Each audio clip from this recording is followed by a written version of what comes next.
chegou o dia da gente conversar sobre o filme e livro Vozes e Vultos, da Netflix, que eu comecei a ver e aí eu vi que era baseado no livro, pausei, tipo, literalmente com 2 minutos, pausei e falei, vou ver o livro. Aí o livro estava em promoção por R$ 6,90 na Amazon, o e-book. Eu falei, quero, comprei, li e agora eu vou falar tudo pra vocês sobre o livro e sobre o filme. Então, antes de mais nada, roda a vinheta.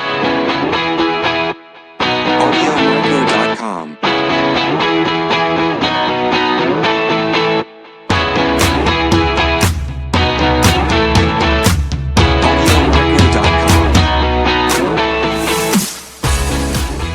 Pra começar, vou falar sobre o livro. O livro, infelizmente, não é um livro em português, ele não tem tradução ainda pro Brasil. E o título original é All Things Cease to Appear. Eu não sei se vai vir pro Brasil, eu não sei se vai ter uma tradução pra isso, mas no filme eles traduziram isso como Vozes e Vultos. Qual sentido isso faz, mas tudo bem. Esse filme foi baseado nesse livro. Vamos começar um pouquinho sobre o livro primeiro. O livro, pra começar, não é uma escrita fácil. Eu recebi essa pergunta lá no meu direct e eu resolvi falar aqui também pra vocês, apesar de já ter respondido lá, porque eu achei muito relevante isso. Não é um livro que você vai pegar pra treinar o seu inglês, sabe? Se você tá começando nesse mundo de inglês e quer ler um livro em inglês pra pegar vocabulário, pra pegar o jeito mesmo, pra ir treinando o seu inglês, esse não vai ser um livro pra você fazer isso, porque é muito confusa a escrita, porque a gente tá seguindo a história ali em terceira pessoa e do nada, no meio de uma frase, muda para a primeira pessoa e aí você entende que na verdade aquilo é um diálogo que tá no meio de uma frase do absoluto nada. Então é bem complicado a narrativa desse livro, é bem zoneado, pra ser bem sincera. Então, assim, em um parágrafo a gente tá acompanhando uma família, no outro a gente já tá em outra família, aí você tem que parar, respirar, pensar o que tá acontecendo, porque é muito confuso mesmo. Então, se você estiver procurando um livro pra você ler inglês e treinar o seu inglês, esse não é um livro pra isso. A história vai contar pra gente sobre esse casal com essa criança, que é os Clares. Eles vão... é aquela história típica de terror, filme de terror, que se muda de uma cidade grande e vai para uma fazenda no interior, com a casa tendo um histórico ali não muito legal, a cidade pequena, todo mundo sabe sobre o histórico dessa casa, que é meio mal assombrada, então a gente já tem essa premissa meio clichêzona, e acontece que logo no começo a gente já sabe que aconteceu um assassinato dentro da casa, e aí a gente volta para acompanhar toda a narrativa e toda a história do que aconteceu com aquela família original e do que está acontecendo com os Clares agora, para ver tudo isso, para depois ter uma resolução, tá? Eu sei que parece confuso e é confuso mesmo, porque não segue uma linha reta, então é esse vai e vem toda hora, então é realmente confuso.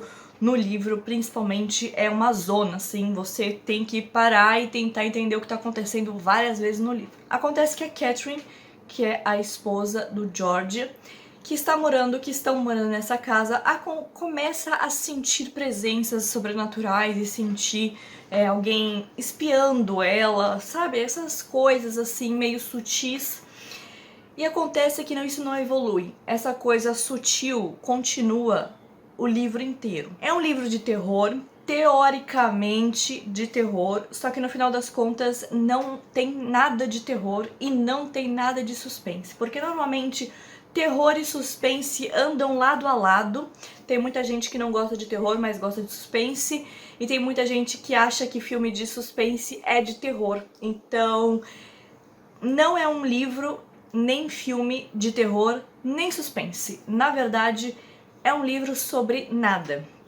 Porque você começa a ler achando que vai ter várias coisas acontecendo nessa casa, que vai acontecer muitas coisas por causa desse histórico de assassinatos e vultos e vozes que a pessoa ouve. E aí você fica esperando isso e nada acontece. Nada acontece. É um livro monótono, bem zoneado e bem perdido. A gente acha que vai ler uma história de terror, não ler uma história de terror.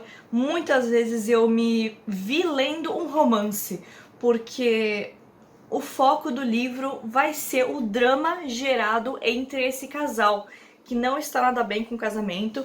Ambos traem, a Catherine tá traindo o George, e o George está traindo a Catherine, e aí fica esse drama, sabe? É um drama, um romance, uma coisa ali que você fala, tá bom, mas eu não quero saber isso.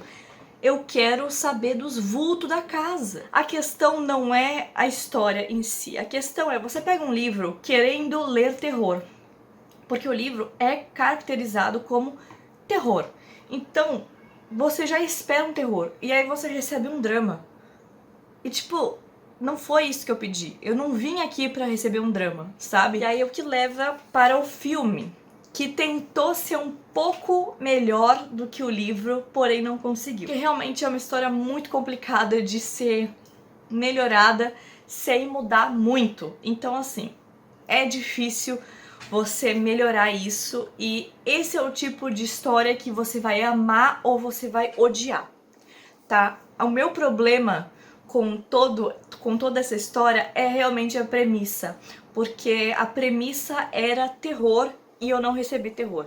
Então eu vou fazer essa minha resenha em base nisso, porque eu esperava um terror, eu esperava um suspense, e no final eu não recebi nada dos dois. Nada, nada, nada. E aí eu fiquei, tá, e daí? Sabe? Tipo, perdi ali meu tempo lendo o livro, quase 500 páginas do livro, e tipo, não andava, acontecia tudo a mesma coisa, tudo a mesma coisa.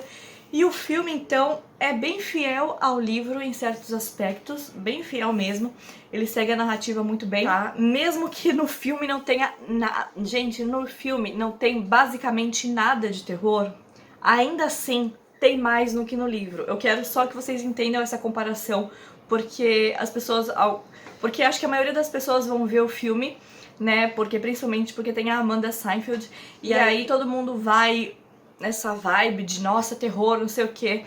Só que, cara, não tem terror, e no filme ainda tem mais terror e mais aparições de vultos e mais aparições de espíritos do que no próprio livro, e no filme já não tem muito. Então, só pra vocês terem essa comparação aí, tá bem? O filme segue a mesma linha do livro e não é nada, sabe? É um filme monótono, chato, meio, sabe? Você vê aquilo e você fica, nossa, que preguiça. Tá bom, nossa, preguiça mesmo. Sabe? Eu não gostei.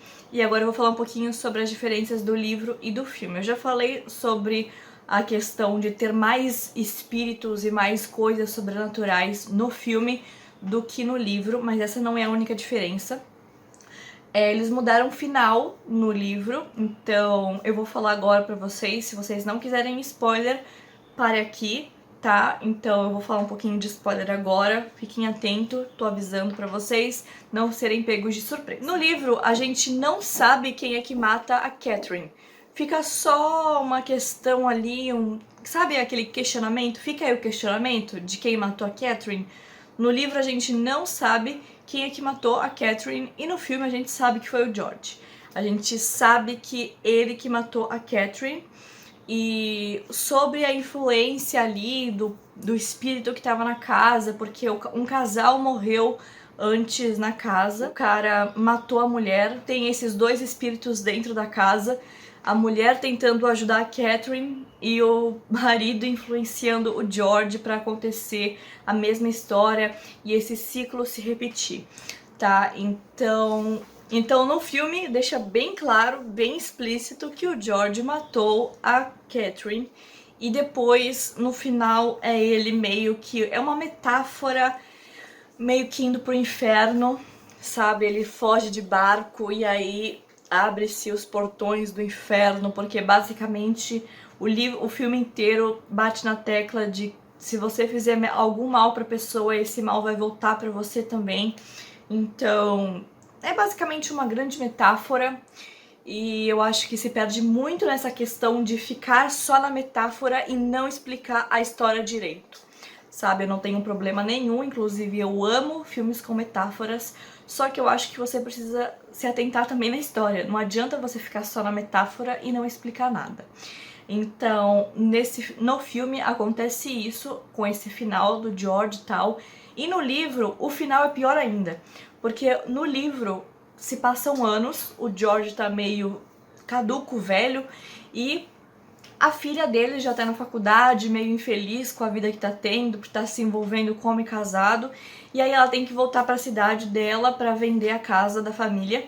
O final do livro acaba com a Franny, que é a filha da Catherine e do George, passeando assim pela cidade. Não tem o menor sentido,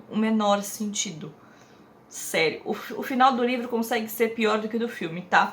Eu entendo que no filme eles quiseram melhorar algumas coisas, e eu realmente acho que o filme é melhor do que o livro, mas isso não significa que o filme seja bom.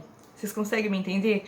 Eu acho que eu tô sendo um pouco clara aqui, porque assim, não consigo defender, eu realmente não gostei, eu achei muito monótono, muito chato, muito a mesma coisa, muito lenga-lenga, muito andando em círculo, sabe? Tá acontecendo a mesma coisa, sempre, a gente sempre volta no mesmo problema. E, sabe, é uma enrolação gigantesca, quase 500 páginas, 2 horas de filme pra nada. E aí eu fiquei muito angustiada com isso. E eu paguei R$6,20 o e-book e nem valeu isso, porque o meu tempo vale mais do que isso, gente. Eu sei que vai gerar um pouco de polêmica esse vídeo, porque como eu falei pra vocês, vai ser ama ou odeia. Vai ter gente falando que eu não entendi o filme, vai ter gente falando que eu não entendi as grandes metáforas de toda... Eu entendi, eu só não gostei que ficou preso só nessas metáforas. Eu queria que tivesse uma história melhor por trás, uma história mais pensada, uma história mais escrita e que entregasse o gênero que a autora propôs, que era terror, e não entregou.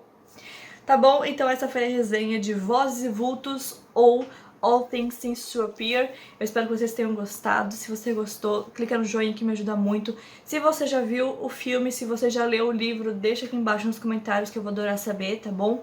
E é isso, gente. Obrigada por ter assistido. Um beijo. Tchau!